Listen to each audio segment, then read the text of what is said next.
తెలంగాణ ప్రత్యేక మేనిఫెస్టోను కాంగ్రెస్ విడుదల చేసింది. 5 న్యాయాలు తెలంగాణకు ప్రత్యేక హామీల పేరుతో దీన్ని రూపొందించారు. మేనిఫెస్టో తెలుగు ప్రతిని కాంగ్రెస్ రాష్ట్ర వ్యవహారాల ఇన్ఛార్జ్ దీపదాస్ మున్షి విడుదల చేశారు. కార్యక్రమంలో మంత్రి శ్రీధర్ బాబు, కాంగ్రెస్ ముఖ్య నేతలు పాల్గొన్నారు. పార్టీ నేతలు, కార్యకర్తలు ప్రతి గడపకు మేనిఫెస్టోను తీసుకెళ్లాలని దీపదాస్ మున్షి సూచించారు. కమిటీ సభ్యులు రేపు కాంగ్రెస్ పార్టీ కేంద్రంలో అధికారంగా రాగానే ఒక 23 ప్రధానమైన అంశాలని ప్రజల ముందట ఉంచుతా ఉన్నాం. తెలంగాణ రాష్ట్రం ఏర్పాటు, सोनिया गांधी गारी आलोचना, सोनिया गांधी गारी प्रत्येक चొరవ. पूरे देश में एक माहौल चल रहा है. पहले बीजेपी सरकार 2014 में, 2019 में बहुत उम्मीदों के साथ लोगों के मन में एक आशा जगाई थी कि सरकार आने के बाद बहुत कुछ बदल जाएगा. लेकिन ये झूठे और जुमला सिर्फ जुमला ही निकला. एक भी वादा पूरा नहीं हुआ. अब सबको ये पता है. अब पूरे देश में जनता में एक डर पैदा हो गया. जब मोदी जी और अमित शाह कहते हैं 400 पार, तो लोग सोचते हैं हमारा क्या होगा. लोग सोचते हैं अगर 400 पार हो जाता है तो हमारे जो संविधान है, जिसके दौरान हमारे देश चलता है, उसका बदल जाएगा.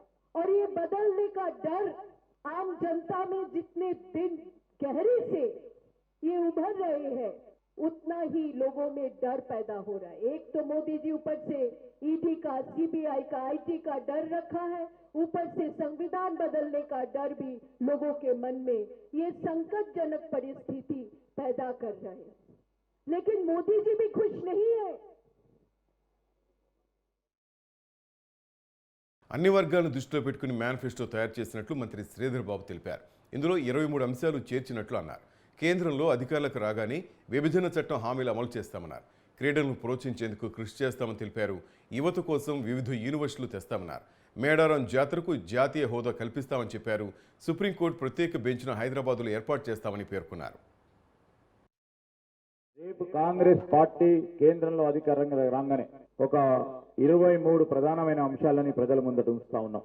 తెలంగాణ రాష్ట్రం ఏర్పాటు, సోనియా గాంధీ గారి ఆలోచన, సోనియా గాంధీ గారి ప్రత్యేక చొరవ, కాంగ్రెస్ పార్టీ చొరవ వలన అయిన తర్వాత మరి విభజన చట్టం కింద సంబంధించిన అనేక అంశాలు ఎక్కడేసిన గొంగలు అక్కడ ఉండటంతో ఇదే రాష్ట్ర ప్రజలందరూ వేచి చూస్తా ఉన్నారు.